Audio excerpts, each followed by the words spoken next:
सकट माता की जय। जय हो गणेश जी महाराज। एक साहूकारनी थे। वह धर्म पुण्य को नहीं मानते थे, जिनके कारण उनके कोई बच्चा नहीं था। एक दिन साहूकारनी पड़ोसी के घर आई।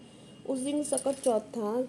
वहाँ पड़ोसन सकट चौथ की पूजा करने कहानी सुना रही थी। साहूकार ने पड़ोसन से पूछा, तुम क्या कर रही हो? तब पड़ोसन बोली कि आज चौथ का व्रत है, इसलिए कहानी सुना रही हूँ। तब साहूकारनी बोली, चौथ के व्रत करने से क्या होता है? तब पड़ोसन बोली, इसे करने से अन्न धन सुहाग पुत्र सब मिलता है। सब तब साहूकारनी ने कहा कि यदि मेरा गर्भ रह जाए तो मैं 1.25 तिलकुट करूंगी और चौथ का व्रत करूंगी। श्री गणेश जी भगवान की कृपा से साहूकारनी के गर्भ रह गया और वह बोली कि मेरे लड़का हो जाए तो मैं 2.5 तिलकुटी करूंगी। कुछ दिन बाद उसके लड़का हो गया तो वह बोली, हे चौथ भगवान, मेरे बेटे का विवाह हो जाए तो 5.25 का तिलकुट करूंगी। कुछ वर्षों बाद उसके बेटे का विवाह तय हो गया और उसका बेटा विवाह करने चला गया, लेकिन उस साहूकारनी ने तिलकुट नहीं किया। इस कारण से चौथ देव क्रोधित हो गए और उन्होंने फेरे से उनके बेटे को उठाकर पीपल के पेड़ पर बैठा दिया। वहीं वर को खोजने लगे और वे नहीं मिला। हताश होकर सारे लोग अपने अपने घर को लौट गए। इधर जिस लड़की ने साहूकार के लड़के का विवाह होने वाला था, वह अपनी सहेलियों के साथ गणगौर पूजने के लिए जंगल में दूब लेने गई। तभी रास्ते में पीपल के पेड़ से आवाज आई, ओ मेरी अर्धविहारी आई है। इसके बाद वह धीरे धीरे सूख कर कांटा होने लगी। एक दिन लड़की की माँ ने कहा कि मैं तुम्हें अच्छा खिलाती हूँ, अच्छा पहनाती हूँ, फिर भी तुम सूखती जा रही हो, ऐसा क्यों?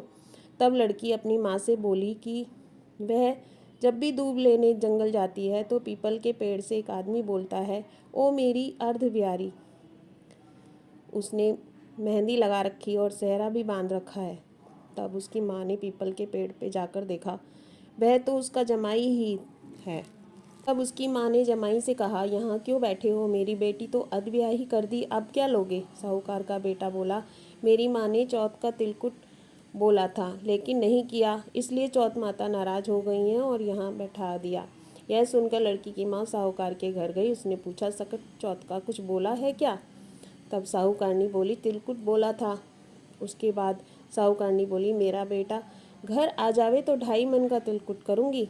इससे भी गणेश भगवान प्रसन्न हो गए और बेटे को फेरों में लाकर बैठा दिया। बेटे का विवाह धूमधाम से हो गया। तब साहूकार के बेटे और बहू घर आ गए और साहूकार ने 2.5 मन तिलकुट किया और वो बोली, हे चौथ देव, आपके आशीर्वाद से मेरे बेटा बहू घर आ गए, इससे मैं हमेशा तिलकुट करके व्रत करूंगी।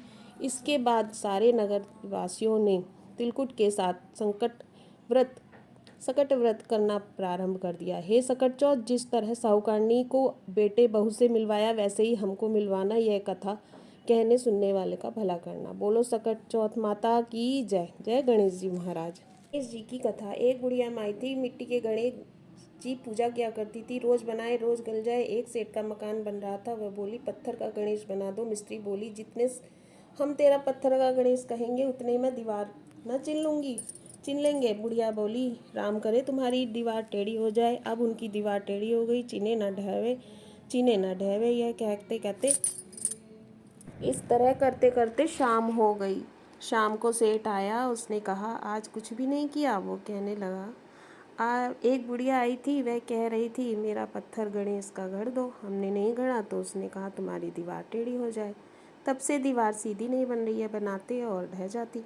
सेठ ने बुढ़िया बुलवाई। सेठ ने कहा, हम तेरा सोने का गणेश गढ़ देंगे, हमारी दीवार सीधी कर दो। सेठ ने बुढ़िया को सोने का गणेश गड़ा दिया। सेठ की दीवार सीधी हो गई। जैसे सेठ की दीवार सीधी हुई वैसे सबकी करना। जय गणेश माता भगवान की जय।